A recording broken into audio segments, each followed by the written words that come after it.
Welcome to Your Coach, Your Money, the show where we educate and motivate professional athletes to make good decisions. And, we're excited to be part of this. And we got the Super Bowl champ, David Tyree, the helmet catch here with us. Yeah, really excited. Dude, so one of my coolest experiences, right? And I'll tell you this, David, because you were there. So I brought the kids to camp, to Giants camp when it was at UAlbany.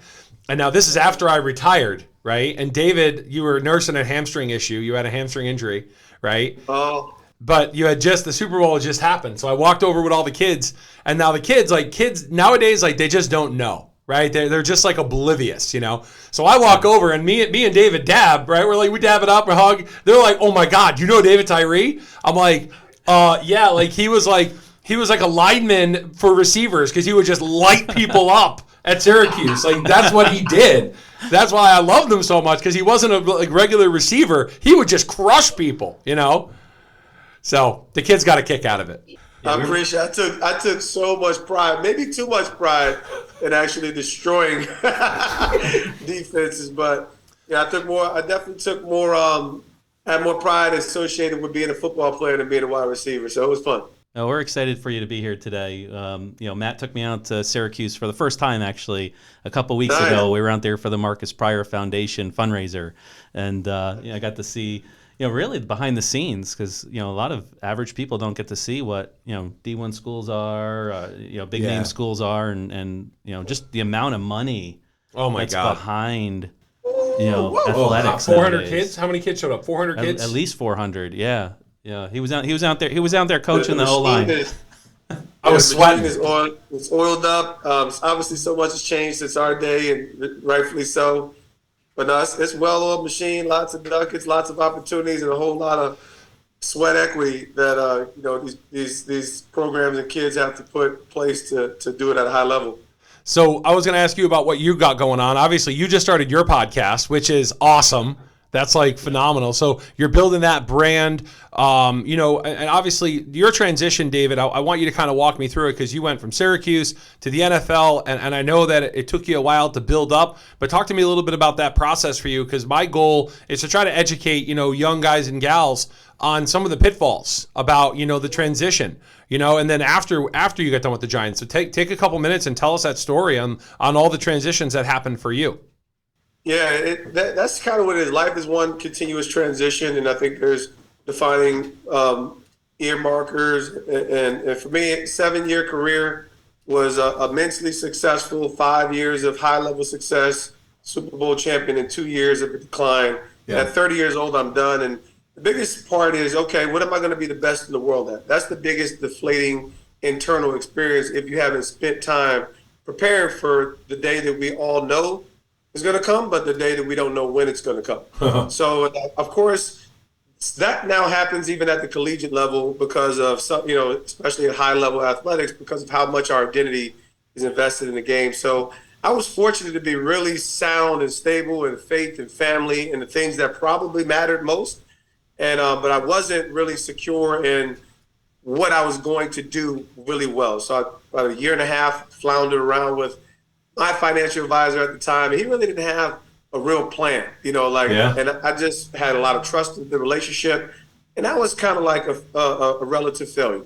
And I was able to just take advantage of some of those NFL resources, transition programs, and that really landed me in the player development, player engagement space, where I had a good amount of credibility as far as, what my experience was like as an athlete, now transitioning out and finding out what I was good at and being able to serve athlete community with the leadership development, total wellness, and we call it that career transition piece. So it's kind of 3 spheres, and and then I was with the Giants for 6 years, NFL for 2, and now it's just full-time entrepreneurs. In the middle of that, I've definitely done. I've got a chance to share my story, write a book years ago, More Than Just a Catch. We've homeschooled 7 kids. 15-year stretch of homeschooling. So there's a lot of my life that I haven't gotten really out to start sharing with, a lot of leadership anecdotes, but this whole transition piece is really rocky without an intentional plan of action and a support ecosystem where athletes and most people in general have similar experiences where you can bounce ideas off of and find your places of impact, aptitude, and excellence. Well, I mean, I think you said a lot there, but I really want to hone in on the family piece that you said, because your wife is an amazing person, and I've known your wife for a long time, and it's like, guys and gals out there don't realize how important it is to have a great family structure. And again, having that deep religious background, having that great family structure usually leads to success, because eventually when you have to fail, and you're going to fail, you can always fail and land on that great structure. Yeah. Right? Yeah. And something David said at the beginning is you have to mentally prepare for each transition that you go through. Yeah. You can't retire from a career if you're not mentally prepared for it. It's very hard to do. I mean, we see clients do that all the time just in everyday life. Right, they just retire and they weren't ready. Yeah. Because they didn't build up the social network. They didn't build up maybe the other activities or other jobs or passions that they had, and they just stopped a 30-year habit. Right. And that's a tough thing. Mark always busts my chops. And again, I love teaching. It's like trying to move out of that domain. Well, what am I going to do during the day? I love strength training and I love helping. And, it's just transitions are tough. But again, I want our audience to understand that, David has a tremendous amount of toughness, and he's a really great human being. And I know that it's easy to forget that, someone did something great in their life and that's what defines them, but it's not. It's all the things around them that define them and all the things they affect, Right. And that's coming from Charles Way. Charles Way taught me that back with the Giants, right? He was all about community engagement, which, community engagement aside, David, I want to make sure I shout out to Mark, because he does all of our philanthropy. So we work with a ton of charities and we try to give back, and I know you do too. So I just wanted to know a couple that you're really engaged with. Yeah, sure. I mean, I've been on the board of Children of the City for over 15 years, which is a very, I think it's been over 30 years of impact, actually close to 40. Okay. And the Sunset Park, Brooklyn area, just have a strong relationship with the founders, the Matera family. I've also, so I do the David Tyree Charity Bowl annually. We've kind of kept that going to raise support in them. Like I said, I wasn't, you remember where I was in college. I think everybody has their evolution as young men, but I came to faith. I didn't really grow up in the faith. So I kind of got enraptured when I encountered Christ and my faith, and it was in 2004. So I've always had a strong commitment to, I guess, the underground ministry, man. I really like belly to belly life. Some people call it mentoring. I call it discipleship. That's kind of where my life, the iron crux of my life is day to day, aside from, just building forward in relation to being, dutiful in work and being intentional about how we're leading our children, having 7 and being, these don't look like sacrifices when you're a professional athlete, right? It's like, right. I'm like, no, I'm living in New Jersey, raising 7 kids. Well, listen, the man behind the camera has got 5, so I feel your pain. I think he feels your pain a little bit. Yeah, you're catching dirty diapers. I've never been a millionaire. I've had success, but I've taken losses. I've taken risks that haven't worked out. It hasn't been malicious. No one knows what they know. There's always a learning process, even on the investment side, financial education side. And my generation really was not, when you're first generation in the inheritance of opportunity to create wealth, you really don't know how to manage that properly, right? I said the most important document is a budget. And it's so important. That. So we talk about budgeting 101. That was our first episode, man. There you go. we're 53 episodes in, and 4th episode of Your Coach Your Money, and it's like that's our number one thing is budgeting. Don't outlive what you're making. Yeah, it's the most practical side that I really feel like gets ignored because there's so much information, opportunity, resources, and if you just focus on living within your means, you'll run into every opportunity that money can give you or money can magnify. So yeah, it's just been the evolution as an individual, husband, leader. Now, when you transitioned out from professional sports, did you start developing a plan of what you wanted to do and the business structure that you wanted after, or did that come later on after some thought? Yeah, that came later. I think that I was so enraptured with the idea of knowing that God had an eternal purpose for my life all of my time spent outside of football as an athlete, those 6 years, after after I came to faith, I was just diving into the word, the scriptures, but, how to use this platform to glorify God. So I don't feel like it was a bad investment, but I was not intentional about how to, when you talk about a man, the innate desires to provide for his family, find, that security. I was not intentional about, okay, Dave, what are you good at that's going, because I was never the guy that was going to hit the ministry circuit either. I was never the guy that was going to go hit the church circuit. You say that now, but you never know what the Lord has planned for you. So, well, you know what? I feel like I'm engaged with it on a real granular level. And this is just my kind of, since I wasn't raised with these ideas and paradigms, I was looking for something authentic, refreshing, and not trying to, there's nothing wrong with it. I wasn't just trying to put a brand behind my ministry life. And it was like, man, I'm just me. Jesus is the way. You got to accept me for me. And that, as clients come in, sometimes I don't wear a suit and tie, man. I most of the times I wear my shorts, I get made fun of all the time. And it's like clients come in and I got my shorts on my t-shirt and we're chatting away. And like my coworkers here, like, we find that can fit you. They're like, dude, like, where's your stuff? I'm like, listen, man, I'm me. You get me. That's what you get. Like, that's all I am. So for some listeners out there, David, I got a good question. What's one money-related mistake you made as a young athlete? So as kids and as young adults listen to this that are transitioning NIL, they're getting their first contract. What's one money mistake you made that you wish that you had more information or you knew more about? Yeah, I think the biggest mistake that I made was just blind trust, right? I mean, like, everybody has to earn their right to work alongside of a substantial business, brand, or client. And, even when someone can come alongside of you as a trusted, certified financial planner, there's questions that you have to ask to vet that out. So that was one of the biggest things that I did with my players, gave them a list of questions and relative answers to expect to prove a certain measure of credibility. Right. Where, because you'll never know. I think my biggest mistakes were just once I felt settled with my advisor, he was empowered to also make other decisions outside of the market, Series 6, Series 7 products and opportunities that, on a business level, where maybe he was an okay advisor, but he wasn't a great business person. And I think those were the kind of decisions that I made where those were losses. And they weren't malicious losses. They were just losses. They just happened. Right. And so, I think I had to separate, number one, that, one's intent versus one's actions are two separate realities. I think that's true, right? And so no one's trying to lose, but you never want to position someone in a way where there's a substantial amount of their wealth, especially as an athlete, right? That you got a short window to maximize this. You're not earning forever. You're not earning forever. And that's the way it works. And I think those were the due diligence lessons were the biggest and hardest lessons for me. Okay. And the dotting of the I's, the read every contract. Don't just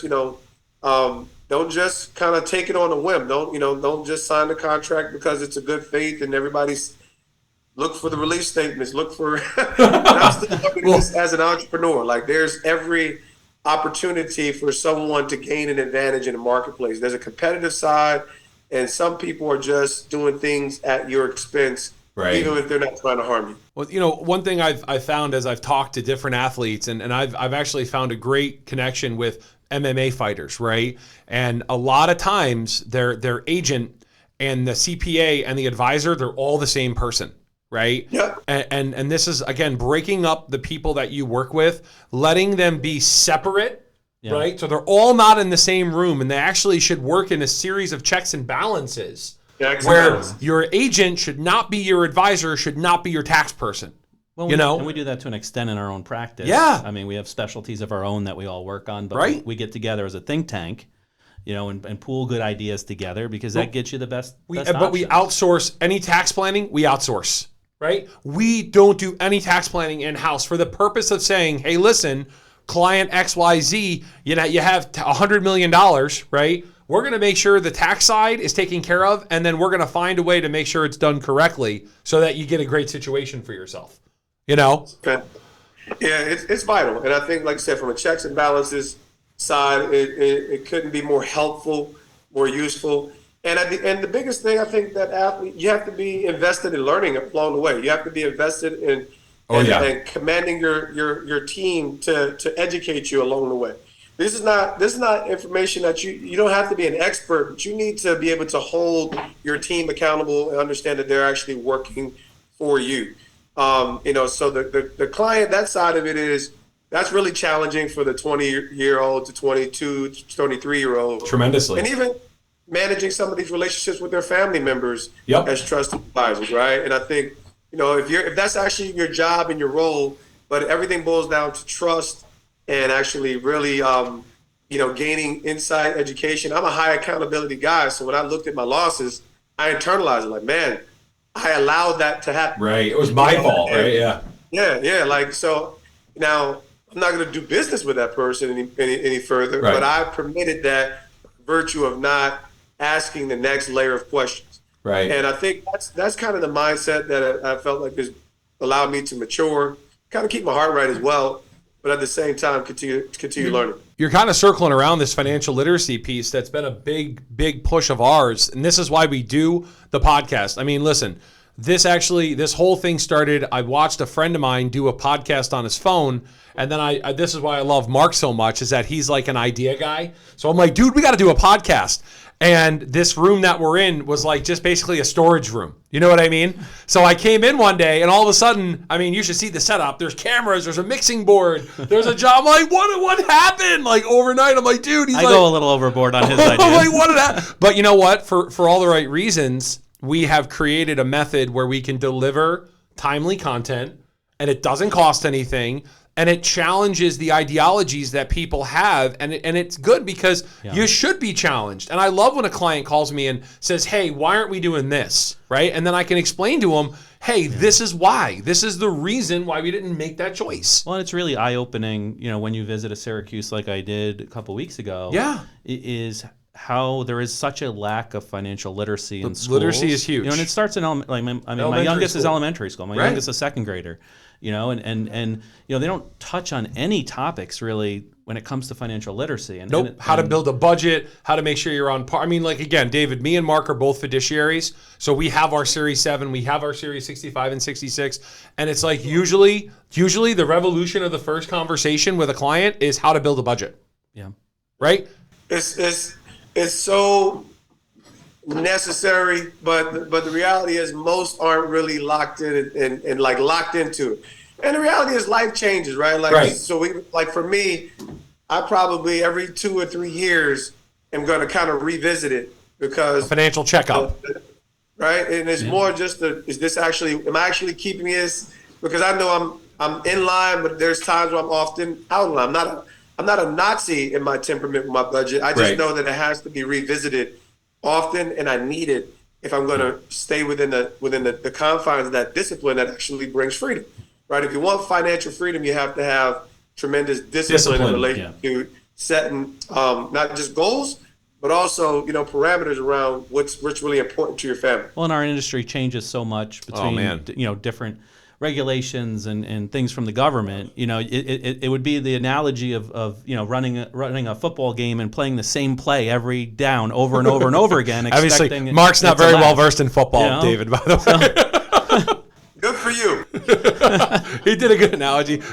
Sometimes like, I'm giving you a football analogy, Terrell. I'm like, all right. I'm just going to go with this one now. All right. I'll just go with it. No, but seriously, we gotta entertain him. Your financial plan needs to change. Pivot, right? As you get older, as you acquire more assets, and as the government changes regulations and tax laws and stuff like that, you can't put it on autopilot. Is my point, right? Right. Yeah. You have to keep fine-tuning it and customizing it.